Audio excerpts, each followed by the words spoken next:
So yeah, his name is Colin. He's 4 years old. He is in reception, which is basically the year before kindergarten in the States. It's his third year at the school, so he's been here since nursery, and he is American and German. His family background, his mom is from the States, and his dad is German, so he has English and German at home, and then Thai at school in addition to English. English is primary at school and at home. He doesn't have a nanny, which is quite uncommon in Thailand amongst the expat community, and I also think it's something important to note because of what's kind of going on with him, and I'm sure that some of his behaviors have to do with his home life. His grandparents are American, so his mom's parents, they're often here to take care of him. And I noticed that when they're here, it kind of coincides with his mom's episodes.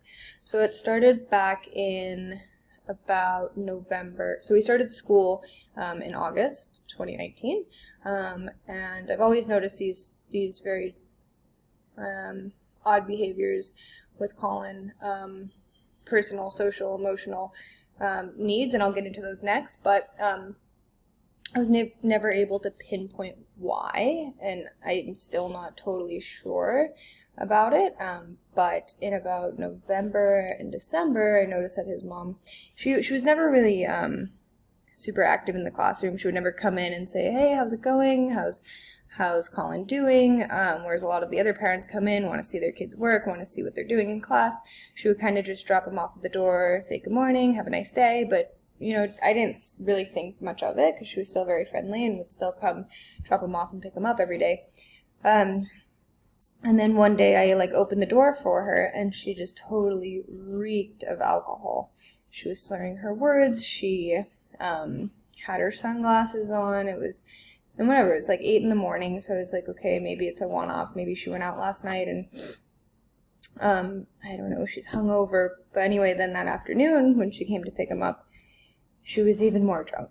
And she smelled horrible, and, here it's very common to take motorbikes around. And so she was on a motorbike taxi, and she got on the motorbike with Colin and the taxi driver, and they just drove off, and she was just so drunk.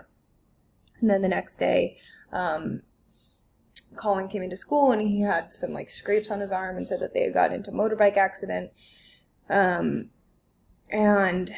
the mom didn't say anything to me, didn't say a word, and it was never spoken of again. And then this kept happening, not the accidents, the episodes, the drunk episodes, kept happening for a week. And the first time it happened, I went to our SENCO special education needs coordinator at school, and let him know about what was happening, about his behavior in general, and then about my concerns with his mom and if he was in danger at home, and if his mom was a risk to his safety. And I'll talk more about that during the intervention. So here's his behavioral history. It says he's had behavioral issues since starting in nursery. So I've spoken with his teachers from the last 2 years who are still at the school. And the most concerning of these behaviors include the inability to focus for more than a few seconds, long periods of gazing, unable to sit still for more than a few seconds, blurting out, and frequent crying. So although he is very smart, if I'm sitting with him trying to complete an assignment, he really needs me sitting there saying, Colin, pay attention, Colin, look at your work, Colin, Colin, Colin, and he's not able to complete an assignment on his own. When I observe him on the playground playing with others, I'll see he'll be on a swing, or he will be running around with his friends, and his friends will leave, and he'll still be carrying on that conversation with his friends, although they're not there anymore. So he has a really big time lapse in his time perception, I guess, which is very concerning. He's hardly able to look you in the eye when you're talking to him. He's very, very spacey. And all of these behaviors are what is most concerning for me and for the other teachers. I am his primary teacher, but for the other teachers in general from last year.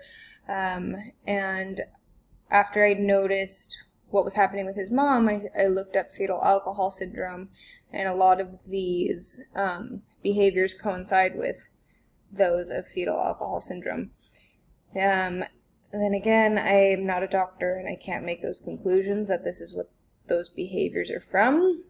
And in the last month or so, his mom has been totally fine at school also, so I could just be passing judgment on a poor time in her life. I don't know, but that's what I think it might be. So his academic history.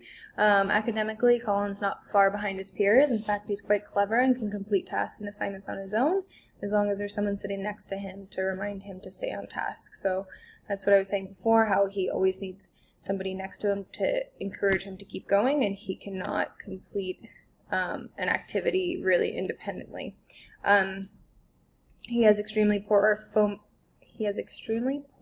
fine motor and gross motor skills, so he can't really hold a pencil properly.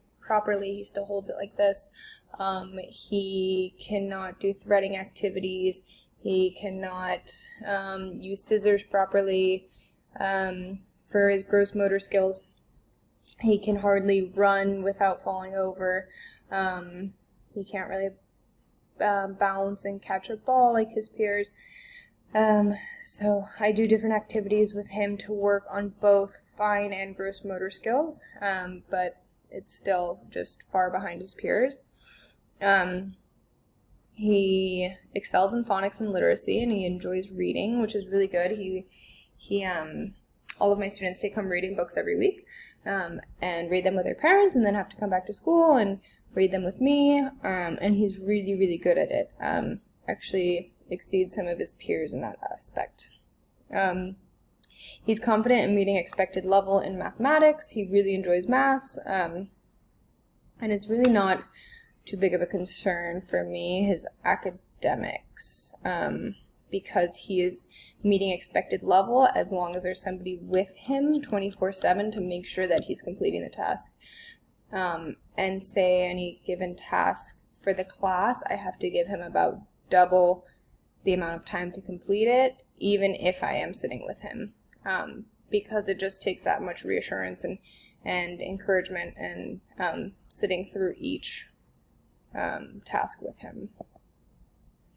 So the intervention, no previous interventions have been made for Colin. I brought up my concerns to our special education needs coordinator at school, and essentially nothing came of it. So I brought it up in November. He told me that he's too young for an intervention, and they'll deal with the issues at school in a few years if they continue, which I think is totally the wrong approach, because these kind of behaviors and concerns should be dealt with as early as possible. And so I have a log of concern being kept for Colin regarding his behavior, his academic and social progress, his injuries, like from the motorbike and just other small injuries that he's had, or his parents' behavior at school, so which days and what time his mom comes to school drunk, and stuff like that. So, yeah, I'm kind of at a loss of what to do with him.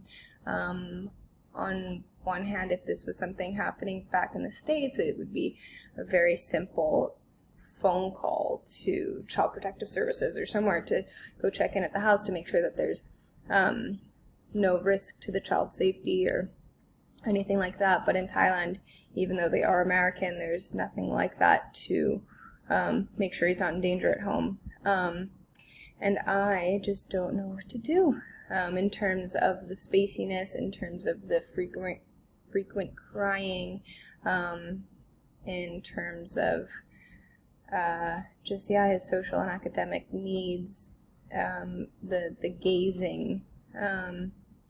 And if anybody has had any experience with this, or experience with doing interventions on a basis where you can't necessarily involve the parents because of what's going on, let me know. Yeah, open for any and all feedback. Appreciate it.